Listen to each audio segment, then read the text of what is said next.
आज मौसम बहुत प्यारा था। मैंने और हमजा ने प्लान बनाया हम कहीं बाहर चलेंगे, लेकिन थोड़ी देर में ही बारिश स्टार्ट हो गई और हमारा प्लान हो गया था फ्लॉप। तो हमने घर पे बारिश एंजॉय की। फिर हमजा ने फरमाइश कर दी पकौड़ों की। मैंने कुछ व्यूज़ कैप्चर किए। यहाँ पे बहुत तेज़ लाइटिंग हो रही थी, बादल भी बहुत गरज रहे थे और साथ ही साथ मैंने पकौड़ों का मसाला रेडी किया, पकौड़े जो हैं वो रेडी किया।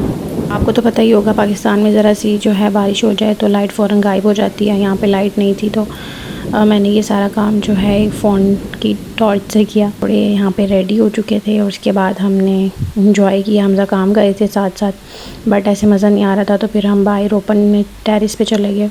मौसम भी इंजॉय किया पकौड़े खाने के साथ साथ। और ये कुछ बारिश के बाद वाला सीन है।